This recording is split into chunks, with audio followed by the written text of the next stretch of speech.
Student, today we are taking a common topic which is from class 6 to class 12, and the topic is flower.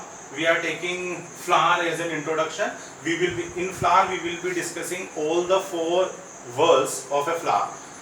We are moving in this diagram outside in, and the outermost part is sepal, inner to is petal, inner to petal is androecium, and inner to androecium there is gynoecium. So there are four essential part of a flower. But before these four parts, we have two parts more of a flower, and these two parts are thalamus and pedicel. Okay, so this long tube-like stalk-like structure is pedicel, and this swollen part, bulb-like part is thalamus. And on thalamus all the four whorls lie. This is also known as receptacle.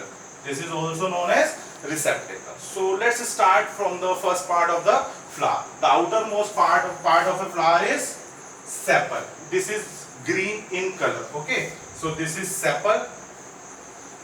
The function of sepal is to protect the flower when the flower is in bud form. Okay, so what is the function of the sepal? A sepal protects flower when the flower is in bud form. And next part of the flower is this long petal, and the petals are colorful. Why the petals are colorful? Because they attract the agencies for pollination. What are the agencies? Just like insect and birds. So petal attract agencies for pollination.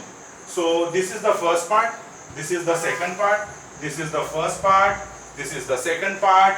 Now we are moving to third part of the flower. Okay, so a third part is like this.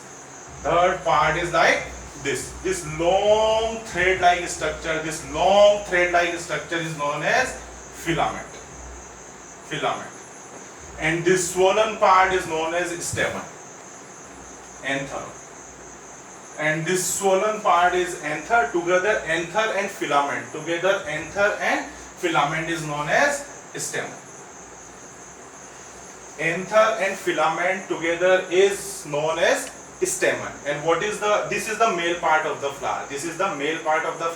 And how do we represent male part? We make a circle and we put a arrow over it. Okay, and we can call another name of it. This is known as androecium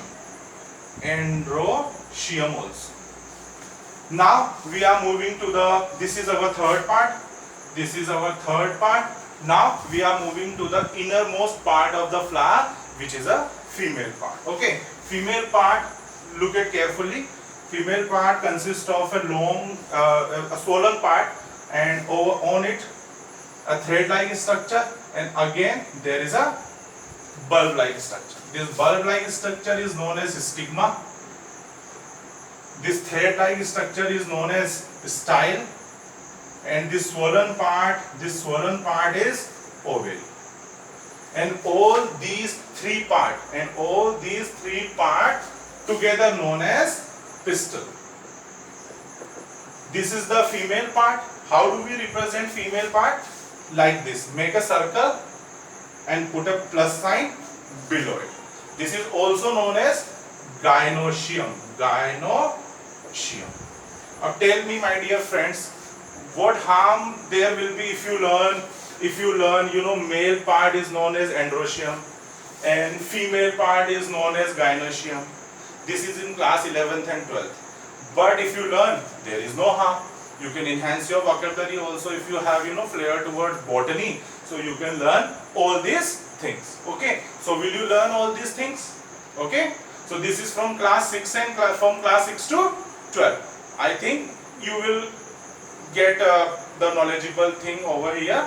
And I think there is no harm if you learn. Once again, let's revise quickly. So this swollen part is known as thalamus, and this small part is known as sepal. After sepal, we have petal, and this part is known as male part, and male part is known as stamen. And what is the symbol of stamen? What is the symbol of male part? Make a circle, put a arrow over it. And this innermost part is pistil, and pistil consists of stigma, style and ovary. Together these things are known as gynoecium, and the symbol is this. Okay, enjoy botany.